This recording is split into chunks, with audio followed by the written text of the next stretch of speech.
はい、こんにちは、サモンです。今日は何を言うかずっと考えましたけど、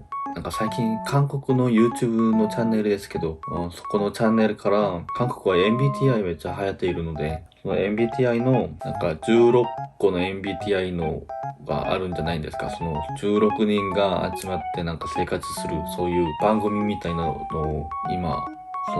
そこのチャンネルから放送していますけど、そこを見てちょっと考えたことを言うと思います。前から僕ずっと思ったことがありますけど、僕の性格っていうものがちょっと悪いかなと思ったことが、最近もそうだし、前にもそうだし、たまたまそう考えたことがあります。僕は計画性が全然ないし、じゃあ優柔不断の人で、そういう計画をちゃんと守れない人に見えるし、遊ぶの大好きな人に見えるし、いろいろ、そういう性格で、それ本当に悪いんじゃないかなと思っちゃって、それ直さなきゃダメとか、いっぱい思ったことあります。でも最近そう見たその番組で、いろんな形の人といろんな形の性格を見て僕が考えたのは、結局それは悪いことじゃないんだよねとかを感じて、そのままの僕はそのままでいいんじゃないかなとか思いました。性格って悪いか悪くないかが全然ないと本当に最近思ってて、僕が悪い性格だったと思ったそういうところを誰かが見たら、それはその人については悪いことじゃなくて羨ましいことかもしれないし、いろんなことを比べてみたら、人それぞれ持ってる性格が結局悪いことじゃないのその答えに僕はたどり着いて、そういう、僕のそのままの性格を認めてそのまま生きることにすると僕はもう決めましたっていうか、そうすると思います。その僕の性格そのままが法律的とか社会的に認めない性格っていうか、そういうあんまり良くない性格だったら直す方がいいと思いますけど、僕の仕事的にもそれが悪い影響をされたことなら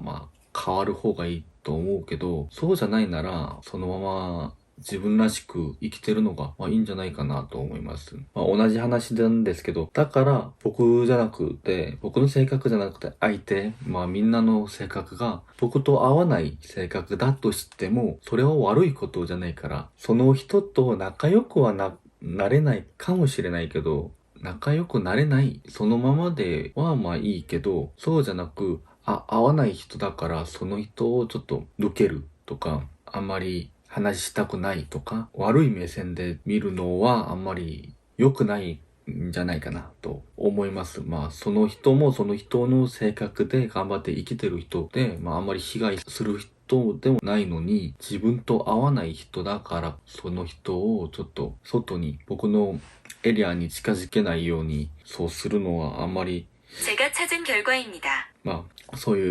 うする方が自分のエリアに近づけないするのが本当にいいことかなとちょっと思いました。合わない人だとしてもその人には多分学ぶことが絶対あると思うし、悪い人でもないのに悪い目線で見たらそういうこともあんまり良くないと思うし、いろんな性格の人がいるからこそその正解がうまく進